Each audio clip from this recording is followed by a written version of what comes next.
Saya bukan sok-sokan bicara, Pak, karena kebohongan nyata-nyata di depan mata.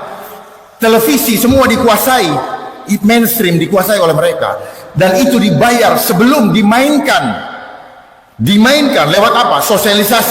Sosialisasi itu adalah propaganda. Supaya apa? Tertanam di alam bawah sadar, psikologi intelijen, bahwa nanti akan terjadi begini-begini. Sebenarnya mereka yang bicara itu, mereka bagian daripada panitianya. Karena ini adalah konsep event organizer, konsep industri. Makanya ada seksi apa tuh? Dokumentasi, seksi publikasi, seksi transportasi, seksi konsumsi, seksi. Kalau nggak ada duitnya, nggak ada yang kerja. Mana ada manusia mengejar manusia? Tapi saya maklum, kenapa ini terjadi? Karena konsep homo homini lupus, Pak Profesor, yang disampaikan oleh Thomas Hobbes, filsuf Inggris. Inilah konsep kenapa kita jadi worker. Manusia menjadi serigala bagi manusia yang lain. Apalagi dengan undang-undang kesehatan yang muncul yang baru ini. Manusia, ini adalah undang-undang kejahatan kemanusiaan yang mengkudeta otoritas Tuhan di dalam diri manusia. Tuhan tidak ada lagi.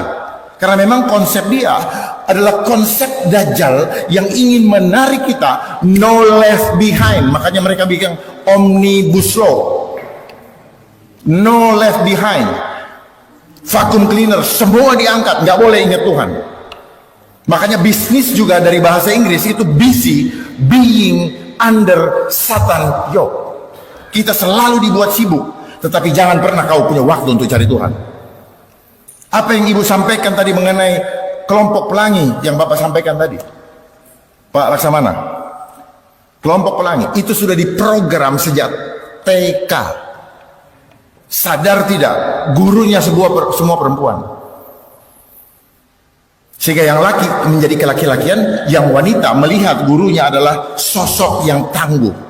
Dia pulang ke rumah, bapaknya masih cari duit, dia nggak ketemu bapaknya. Dia lihat ibunya selalu menjadi sosok pelindung bagi dia, sehingga yang wanita menjadi kelaki-lakian.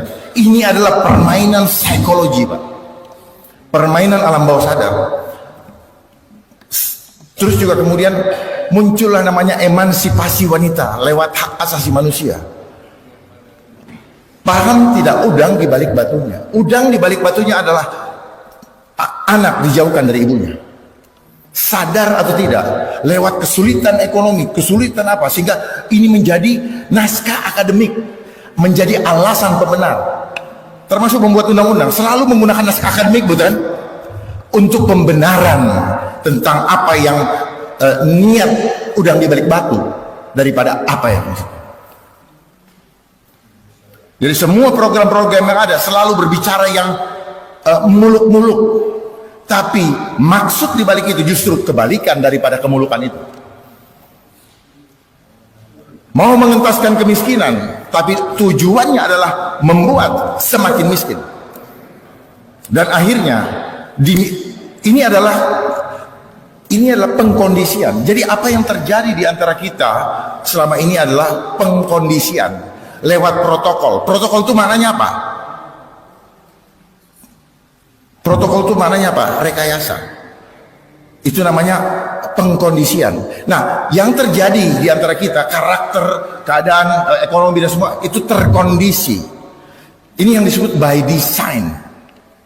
Ya. Makanya banyak orang kebingungan. Kita hanya selalu lihat dampaknya.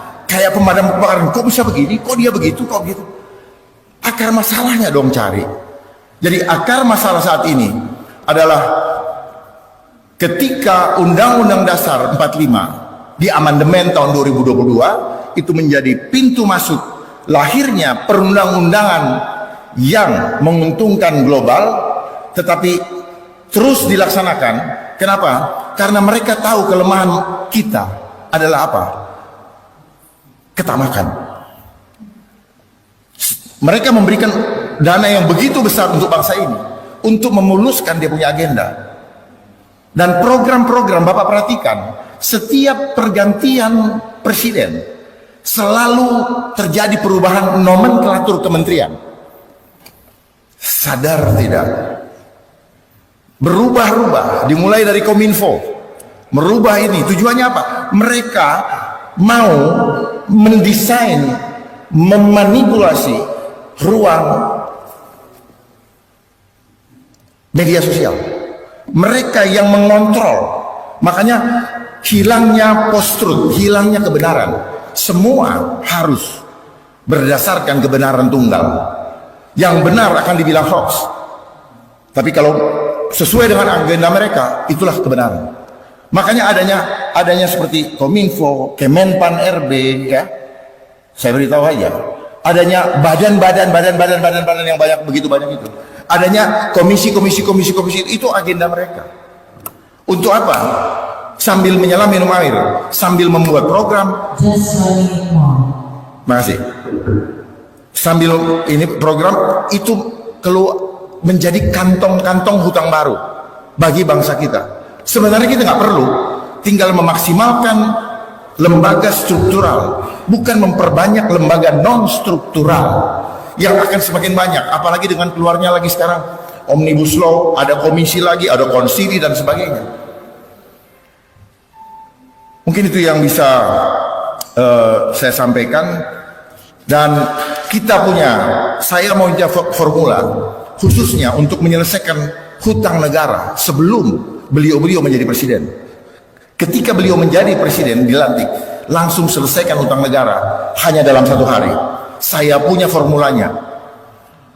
Jangan tanya dari konsep ekonomi atau apa yang disekolahi di fakultas, karena mereka tidak akan pernah mengajarkan kepada kita bagaimana menyelesaikan hutang. Tapi mereka diajarkan bagaimana membuat rakyat selalu berhutang. Dan dalam waktu dekat akan saya umumkan, dan saya minta bapak-bapak juga mengawal bagaimana sebenarnya kita punya harta yang begitu besar untuk menyelesaikan hutang ini. Tapi dana-dana tersebut bukan kita peruntukkan untuk pembangunan, untuk penyelesaian hutang, itu untuk pembangunan, untuk kesejahteraan rakyat. Tetapi yang akan kita lakukan untuk penyelesaian hutang adalah kita bermain dengan konsep yang sangat bisa kita lakukan. Asal negara mempunyai political will yang sungguh-sungguh ingin menyelesaikan hutang untuk mengembalikan kedaulatan rakyat sebagai pemegang tertinggi di bangsa ini. Wabillahi taufiq wal hidayah. Assalamualaikum warahmatullahi wabarakatuh.